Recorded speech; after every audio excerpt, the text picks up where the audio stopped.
Bonjour, cette semaine, à L'Affaire est dans le sac, on reçoit Robert Lompré. Bonjour Robert. Salut. Ça va bien? Oui, ça va bien, toi? Ben oui. Parle-nous un peu de ton historique en photographie. Qu'est-ce que tu aimes faire, Robert? Ah, mon Dieu, mon historique en photographie, ça a commencé dans les années 70, avec les films noir et blanc, chambre noire. J'ai travaillé pour quelques studios, fait des mariages, on couvrait des événements comme des tournois de soccer, ces choses-là, tu sais. Et puis, c'est mon historique de photographe. Tu as été photographe professionnel, dans le fond, tu as fait des contrats. Oui, j'ai fait des contrats. Puis, oui, okay. Oui, pour des studios, puis tout ça. Et puis, jusqu'à là, quelques années encore. Là. Mm-hmm. Aujourd'hui, ben, c'est plus par passion, par plaisir, de partager avec des gens. Les choses que tu photographies, est-ce qu'elles se sont modifiées? Est-ce que tu photographies le même genre de choses? Ou... disons oui, parce qu'on n'a pas réinventé la photo, mais par contre, avec les moyens qu'on a aujourd'hui, c'est qu'on est moins limité, on peut aller faire un peu plus de folie si on va en photo, avec l'équipement, avec le numérique, si on compare avec les appareils à film, qu'on est limité avec 3 ondes. Moi non, quel genre de photographie tu aimes faire présentement? Ben, j'aime faire la photo en général, un peu de tout, là. Ben, j'ai trouvé un petit faible pour les photographies de paysage, les cascades, photos de nuit. C'est un domaine, je suis très à l'aise avec ça. Puis j'aime me trouver dans un environnement comme ça. Ben, je suis assez versatile. Faire des sorties, hein? Aller à des places bien spécifiques. Bien spécifiques, là, puis avec des petits groupes des fois, et puis on s'organise pour... ça peut être une sortie de soir, une photo de nuit, on peut revenir à 1h du matin, parce qu'on est allé dans le Vieux-Montréal. Quand je regarde tes images, là, c'est toujours comme la première tempête de neige, il y a des images de Robert, la nuit, à la gare, mettons, puis... Oui, ça c'est... T'aimes ça, sortir, puis juste aller faire de la photo, voir qu'est-ce qui va t'inspirer? Je suis spontané là-dessus. Il peut être 10 heures le soir, je peux regarder dehors, à un moment donné, jouer la lune. Hop! Sur un appareil, un trépied, photographier la lune.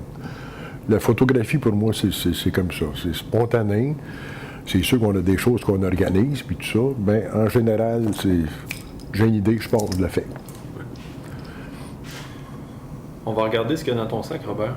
Je pense qu'on va en avoir beaucoup à dire. Disons, c'est un sac que ça peut paraître imposant, là. C'est le sac que je traîne toujours avec moi. Puis en plus, je vais apporter un sac, un Low Pro, un sac un peu plus petit. Au moins, quand j'arrive à un endroit, si c'est plus difficile d'accès, ben, je mets ce que j'ai besoin dans le sac qui est moins volumineux. OK, quand tu n'as pas le choix, tu utilises un plus petit sac, mais sinon, tu vas amener... j'ai toujours ce sac-là avec moi. Okay. Tout le temps. Tu peux manquer de rien. Je manque de rien, fait que... Fait qu'on commence avec quoi, Robert? On commence avec le boîtier. C'est un Nikon, un D800, et que j'adore, c'est un full frame, 36 millions de pixels. Le seul défaut que je trouve, c'est un petit peu lourd comme fichier, c'est dur sur l'ordinateur. Et puis, sur le boîtier, j'ai une 28-70-2.8 de Nikon. Okay. C'est ma lentille principale que j'utilise le plus souvent. Tu sais, que je peux faire du portrait avec, je peux faire du paysage, mais c'est ma lentille pas mal à tout faire. J'ai d'autres lentilles que si je vais faire, mettons, une photo de la rivière ou du paysage, ou donner des effets spéciaux, j'ai une lentille qui est une 15-30. Ah, un œil de poisson, c'est ça? Non, c'est super un objectif grand angle. Ouais, okay. Un objectif grand angle, super grand angle, 15 à 30 mm. Oui. Qui donne des super belles effets. Fait qu'en paysage, un peu plus. En paysage, surtout. Okay. Ou pour donner des effets, justement, avec des perspectives forcées, ces choses-là, ou vous travaillez en hyperfocal, c'est bien intéressant à travailler avec ce type de lentille-là. J'ai ma... Ça, c'est des anciens modèles, je pense. Toujours bien fonctionnel. Une 80-200 2.8. OK. Que je me sers à l'occasion. Parce que c'est rare que je me sers d'une longue focale. T'es plus un gars de grand angle que de... Je suis plus un gars de grand angle ou de focale normale. Ici, j'ai une bonne vieille 60 Nikon macro, Oui. qui est très, très, très utile aussi pour faire des gros plans sur des fleurs, ces choses-là. Et puis, j'ai une 105 macro. Aussi, OK. Oui. Une Sigma. Puis qui donne de belles images que je vais me servir encore aussi au niveau de photographie de fleurs puis tout ça. Où c'est une super belle lentille pour faire du portrait. Quand on fait du studio, j'adore travailler avec cette lentille-là. Une belle compression avec la 105. Oui, oui, c'est beau. Il y a un beau bokeh quand on fait des photos, puis c'est une 2.8, très lumineux. OK. Après ça, quand on fait du studio, j'ai toujours mon fameux pose-mètre pour prendre des lectures précises. Par contre, l'avantage qu'on a avec le numérique, on peut faire une coupe d'essais, puis essai-erreur, on le voit assez rapidement.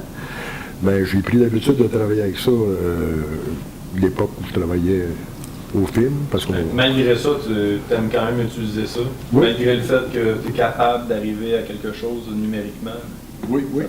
C'est le fun parce qu'on peut analyser certains points d'une scène. Ça peut être notre fond de scène qu'on va avoir avec tel éclairage, surtout en travaillant avec qui. On prend une lecture sur le backup, si on veut, le backdrop. Puis après ça, on prend des lectures sur notre sujet principal. On peut y aller avec les deux lectures, on sait comment ajuster exactement nos spots de studio en conséquence. Pour ça, je trouve ça très important. J'ai mon flash que je traîne toujours avec moi, qui n'est pas un Nikon, celui-là, par exemple. J'ai des Nikon que je vais me servir aussi. Un petit peu comme André disait tantôt, avec des contrôles à distance, que je peux mettre différents flashs, contrôler 3-4 flashs en même temps, avec les accessoires. Dans quelle situation tu utilises des flashs comme ça en répétition? Les flashs, je vais m'en servir assez régulièrement, que ce soit pour faire la photo macro, même en plein jour, pour éviter d'avoir des ombres trop prononcées, foncer mon ciel en jouant sur mon ouverture, en fermant beaucoup, pour avoir un ciel plus dramatique, puis une profondeur de champ la plus grande possible. Déjà en macro, on n'a pratiquement pas de profondeur de champ. Fait que j'aime travailler avec le flash à cause de ça. Ou dans des événements comme la semaine dernière, on a fait le Festival du Monde.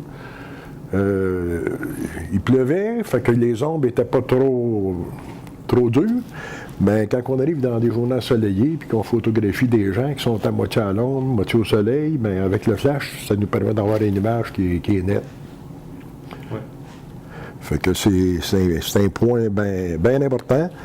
Puis c'est sûr que j'ai des petits gadgets. En terminant, là, ton gadget favori, là, ça serait quoi? Mon gadget favori? C'est dur de choisir. C'est dur à dire. Le gadget que j'aime bien, là, c'est pour faire des longues expositions, c'est un filtre. OK. Un filtre. Lequel tu utilises? ND1000. Oui. Le plus fort, là, presque, là, fait que 10 stops de puissance. Là. Oui, oui. Franchement, ça, c'est le fun en plein jour, en plein soleil, de faire des expositions de 30, 40, 50 secondes en plein jour à F16, puis de regarder le résultat, d'avoir des belles cascades, des belles chutes enfilées. Là, ça m'intéresse beaucoup. Excellent. Merci, Robert, d'être venu.